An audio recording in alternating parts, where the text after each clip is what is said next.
தேவனே நான் ஓமதண்டையில்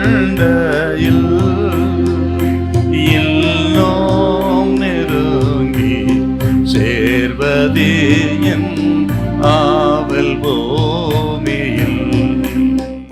யோவான் 11:44. அப்பொழுது மரித்தவன் வெளியே வந்தான். அவன் கால்களும் கைகளும் பிரேத சீலைகளினால் கட்டப்பட்டிருந்தது. அவன் முகமும் சீலையால் சுற்றப்பட்டிருந்தது. இயேசு அவர்களை நோக்கி இவனை கட்டவிழ்த்து விடுங்கள் என்றார். இவனை கட்டவிழ்த்து விடுங்கள் என்று ஆண்டவர் சொல்ல கட்டை அவிழ்த்தார்கள். அவன் நன்றாய் உயிருள்ளவனாய் ஆரோக்கியத்தோடு வெளியே வந்தது உலகமே கண்டு ஆச்சரியப்பட்டது. ஆண்டவரின் வல்லமை 4 நாளானாலும் சரி, எந்த நிலைமையில் இருந்தாலும் அவனை உயிரோடு இருக்க. என்ன அர்த்தம்? எத்தனை நாள் பட்ட வியாதியாக இருக்கட்டும், எத்தனை நாள் பட்ட பிரச்சனையாக இருக்கட்டும், ஆண்டவருக்கு அதெல்லாம் நாளே கணக்கு கிடையாதுங்க, சூழ்நிலையும் கணக்கு கிடையாது. எதையும் எப்பொழுதும் செய்ய வல்லவர். அவரால் ஆகாத ஒன்றும் கிடையாது. இயேசுவின் வல்லமை. ஆனால் இந்த அம்மா என்ன சொல்றாங்க அதை பார்க்கணும். மார்த்தா 11:39. அவள் நல்ல விசுவாசி தாங்க மார்த்தாள், உண்மையிலே நல்ல விசுவாசி. இந்த 27 பார்த்தீங்கன்னா விசுவாசிக்கிறாவ. உண்மைத்தான் ஆண்டவரே, என் சகோதரன் உயிர்த்தெழுவான்.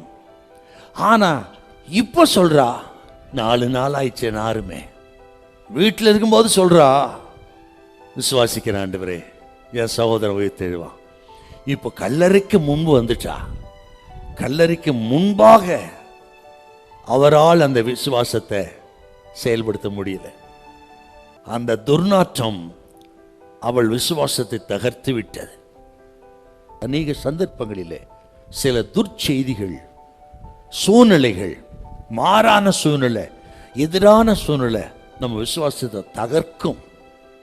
அப்படிலாம் நடக்கும். வீட்டில் இருக்கும்போது விசுவாசிக்கிறா, அப்படியே கொஞ்சம் கொஞ்சமா கல்லறைக்கு வர வர கல்லறைக்கு முன்பாகவே வந்துட்டா, துர்நாற்றம் வருகிறது, விசுவாசம் தகர்ந்து போய்விட்டது. 4 நாளாச்சு ஆண்டவரே. அப்பதான் அப்பா சொல்றார், நீ விசுவாசித்தால் தேவ மகிமையை காண்பாய் அப்படி சொல்லி ஜெபம் பண்ணித்தான் லாசருவே வெளியே வா என்று சொல்ல மரித்தவன் உயிரோடு வந்தான். அதனால் இந்த நாளில் தேவ பிள்ளைகளே, நீங்க முதல்ல விசுவாசிங்க, விசுவாசத்தோடு போங்க. கர்த்தர் அற்புதம் செய்யறாரா இல்லையா பாருங்க. முதல்ல விசுவாசம். விசுவாசிக்கிறவன் பதறான், விசுவாசிக்கிறவன் வெட்கப்படுவதில்லை. விசுவாசத்தால் நீதிமான் பிழைப்பான்.